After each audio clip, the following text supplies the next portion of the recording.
Hello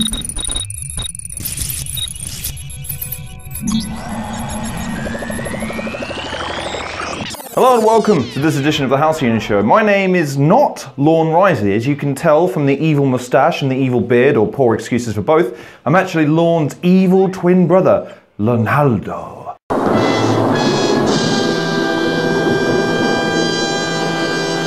And I'm going to be your host for this episode. Let's talk about a game called Sagebrush. First off, let's just get this out of the way. There's a developer that seems to have been on a porting rampage recently, Ratalaika Games. I keep pronouncing that with a J in there somewhere because I keep misconstruing it, but yes, Ratalaika Games. So this is, I think, the third game that I've reviewed of theirs recently that they've ported to Xbox, or at least played of mobile games or PC games that they ported to Xbox. So if you're starting to see common threads with some of these games, basically that's your reason. Now, I'm torn with this review because I do want to review the game. The trouble is that you can't really review this game without spoiling pretty much everything that there is about the game. So I'll make a deal with you. The first couple of minutes, all we're going to talk about is the mechanics of the game and how it looks and feels.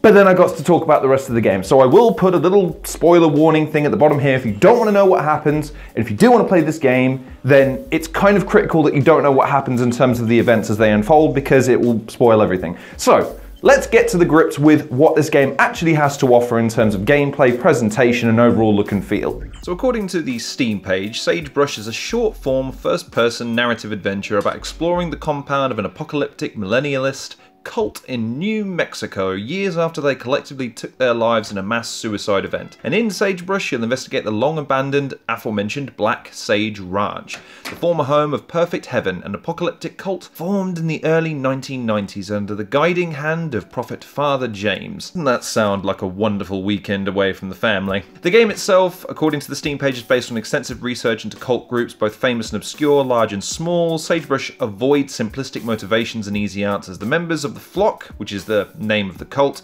are diverse and complex people with varied needs, hopes and fears, which I would agree to a certain degree, albeit they often devolve back into teenage angst sort of things. One likes another one, the other one has drug problems, the other one has trust issues. It can be summarised pretty simplistically, albeit the motivations of the main character, which come into view later on in the game, become more and more apparent and more sympathetic as you progress. The interesting thing to take into consideration with regards to this game is the world. Lo-fi 3D it's called. According to the Steam page, Sagebrush features an evocative low poly, low resolution, less is more art style that combines retro aesthetics with modern technology, along with a fully realised soundscape and original ambient musical score that immerses you in the new remote desert. Yeah, you don't say so. The lack of music in this game is obvious from the get-go, as you only have musical overtones at moments in the game that warrant it. Otherwise, it's eerily silent, except for the sound effects. In the first few moments of the game, when you enter one of the first dens or community halls, and you're struck with the overwhelming sense of something having occurred here that's serious,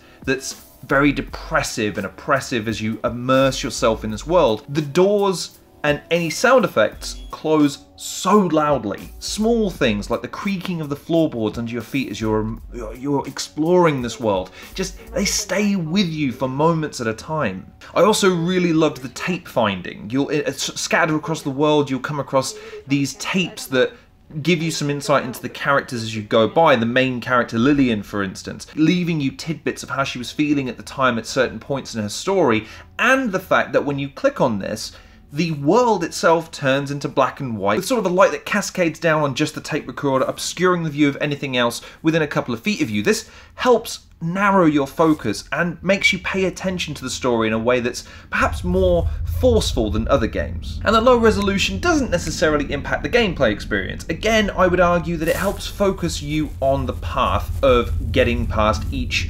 challenge and or fetch quest, and unfortunately that's the gameplay element of this game in a nutshell. You'll be looking around the world trying to find clues, keys, specific items that you will use to interact with elements of the world. You'll be looking for key codes, you'll be looking for directions, you'll be using the map, which by the way is a little bit frustrating because while the map is actually really well detailed, and the map is big enough, it's not massive but it's not small, the fact is you can never tell where you are at any one point on the map, which I understand from a gameplay perspective is because you're actually looking at a real map rather than an interactive one, but still it's easy to get lost on the map at times because of not only how low resolution it is, but because of how in-depth depth this world gets with its lore that you have to pay attention to. Okay, so where did he say that was? It was over here, but what was it called? I don't know. One thing to appreciate about this game is that it does let you wander. You can wander into any avenue of the map that you wish. It's just going to be tricky for you to access anything until you've done a certain part of the story, which the game does, to its credit, a good job of guiding you down the path of. Specifically, there are moments where you'll come across evidence that you can't quite access, but kind of give you illusions to what might be coming. The blood spatter under the barn, for instance, was a real chill moment for me, but you can't get in until you've gotten to that part of the quest. But overall, the game does an excellent job of creating a theme, a feel, an oppressive overtone that something is seriously wrong in this place. And you have to give the game credit that it paces itself well over about 60 to 120 minutes according to the estimated playtime on Steam. I completed it in just under 2 hours. I think you could probably do it a lot quicker than that once you know what you're doing. A quick playthrough would probably take you no more than half an hour, but getting used to exploring the world, looking for where the game is going to hide keys and other things will take you a little bit of getting used to, but overall, the game feels as long as it needs to, and is a really enjoyable and memorable experience. So, in essence, this game harkens back to an older time, and I like that. I mean, especially on the HD TVs, it can look a little stark sometimes, and it can feel a little bit dated at times with you phasing through doors and things of that nature, but overall, I really liked how this game felt, and it's a nice change of pace to play something first person that isn't balls to the walls, gunplay and all the rest of that sort of jazz. But as we had a deal, remember? So now we got to talk about the story and narrative. Now, what I can do is I can give you the synopsis of the game because it's on Steam. So, it's a first-person narrative adventure game about exploring a cult compound in remote New Mexico desert. Discover the lives of the former inhabitants, what brought them together, what they believed, and why they ended it all. And this is the point of the video where we put the big spoiler warning here, because this is where it's critical, because I'm going to jump basically to my thoughts on the end of the game, which are this. This game isn't necessarily a story about discovery. This game is actually a story about coping with loss and rediscovery. The character of the game, I believe her name is Lillian. You don't know this going in. You're actually listening to recordings of someone called Lillian, who you think you're retracing her steps as you're trying to unravel what happened at this compound. And in essence, it's, as the description states, it's a sort of a cult compound that's located on a remote ranch in the desert or the mountains. And as you traverse the map, you unravel the events of what happened. And as with most cult stories, everyone's super devoted to this one person. This one person seems to sort of grant the answers to everything that they've been looking for in life, but slowly but surely, it starts to unravel. The followers start to become suspicious of their leader's motives. They start to question his leadership skills when he starts changing his preaching techniques and what the sorts of things he's advocating to people. There's a reckoning of some description when the followers are revealed to be nothing but mind-washed, subservient people to this guy, and then you find out, and this is the big heavy spoiler stuff, because this is the thing to take away about this game, just before we get to the spoiler stuff, is that the story isn't necessarily predictable. I genuinely went into this game thinking this was going to be a horror game, or it was going to be a thriller game with a bunch of jump scares, or it's going to be a sad story, but actually, when I reflect on how the story unfolded, I really enjoyed it for the message that it presented to people, which is, as I mentioned before, it's a story of redemption and self-discovery. Lillian is the person that you're playing as. You're actually playing as her returning to this place, reliving the events as they unfolded, exploring the compound at her leisure rather than what she was doing when she was living there as a member of the cult, and then having to relive a psychological episode that occurred right at the end of her tenure, where after it's discovered that the cult leader has been starting to arm people because they're concerned that there are going to be people encroaching on the ranch in an attempt to arrest them or to take away their liberty, they arm them with M16s and get them to even the children to go down there and do target practice. They're militarizing them. In the quiet words of the Virgin Mary, come again. To the point where they go, do you know what, this isn't going to work either. We need to have a reckoning and a summonance.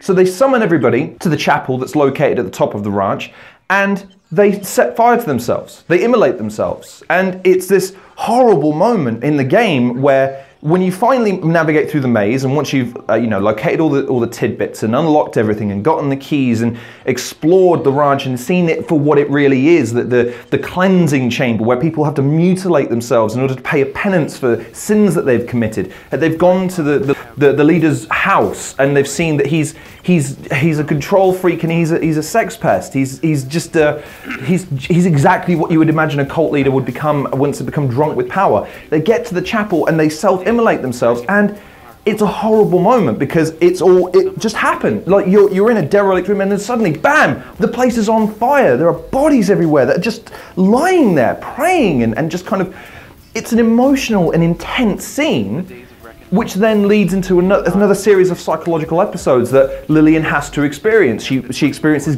she runs away. She doesn't stay at this. She's present for the scene, but then she runs away. She then goes through a series of doors, going deeper and deeper into a psychosis, as she experiences withdrawal from. She feels guilty for living, and it's this really intense series of events that leads to her reascending. She comes to terms with the events as they've unfolded. She accepts what's happened. She accepts the fact that she's been granted another lease on life and that her conscience saved her. It didn't condemn her, it saved her. And her only guilt is the fact that she wasn't able to save other people. While regrettable, it was their free will that brought them there in the first place. And then she ends the game on the perch, and she looks out and she makes a phone call to someone that she's met at a bar in the process of her recovery to say, look, we need to talk, I need to explain some things. And it ends on this really redemptive, positive note, which in a game like this is really rare. And the way that they've set up the game in terms of the story, in the sense that instead of a story of discovery where there isn't anything to be gained from the main character apart from maybe survival sometimes, obviously when they get into these things you expect someone's going to jump out and try and kill you, or there's going to be some kind of threat. In those types of games you need that, because otherwise it's just someone poking around looking for answers to a mystery for a story, which is quite selfish. This game, because it's the main character and because it doesn't reveal that to you throughout the course of the game until the end, it has this really weird surge of emotion that gets you, because the game has this tense feeling throughout, you're already invested, and then when you realize it's you that you're playing as, it's a wonderful, wonderful little experience. And for that reason alone, even though the game itself is currently priced on Steam for £5.19, but that's for the original version. The Xbox version I think is probably around the same amount, but I could be wrong on that. It's a 2.5 hour experience at the most. I wouldn't expect you to take any longer than that unless you get stuck like I did on a couple of occasions where you're looking for something and it's not immediately apparent where it is. It can take you some time sometimes, but it's a worthwhile experience. I would certainly grant this game that. And if you've managed to avoid this spoiler section, I would recommend you play it just to go through the emotions that you'll feel as you're playing the game. It's certainly a well experience, and I'd be excited to see what this developer could do with not the same premise, because I think this story's been told, but again that idea of flipping the story on its head and presenting you with a different, fresh narrative that leads you in with a certain idea, but then switches it for something else that ends up being even better. I really appreciate the developer for producing that. The original developer of this game, by the way, is a developer called Redect Games. So props to them. They've made a really good experience here, and one that's well worth checking out. But Sagebrush, what did you think? Have you played these types of games before, these kinds of thriller first-person games? Have you seen much of have you had much exposure to this type of game before? Do you prefer it when it has a threat? Do you need it to have some kind of challenge, something to present you with, so to be really afraid? Or can you immerse yourself in a story that's being told to you as you play? Be interested to see if people have similar experiences, or if they've had games that kind of speak to them in the same way that this game spoke to me. So let me know what your thoughts are in the comment section below. In the meantime though, thank you very much for watching this edition of The Halcyon Show. Please like, share and subscribe, and check out some of the other content creators in the description below. Also feel free to go check me out over on Defunct Games channel. We just piloted the first of 2 IQ quiz tests for gaming. He's doing better than I thought he would. Damn it. Obviously the second one's going to be dropping, depending on when this one drops, towards the back end of this week, so hopefully you'll go check that out over there as well. Feel free to go follow me on Twitter. I'm usually hurling abuse over there, or at least my twin brother is. I don't have a Twitter account. I'm evil, Ronaldo. There's no trace of me on Twitter anywhere. Why would I leave evidence of my misdeeds? Also, feel free to check out some of the other videos that I've been producing recently. I think you'll find them to be thoroughly good. And I think that's everything. So thank you very much once again for watching. Take care of yourselves, and I'll see you on the next episode of The Halcyon Show.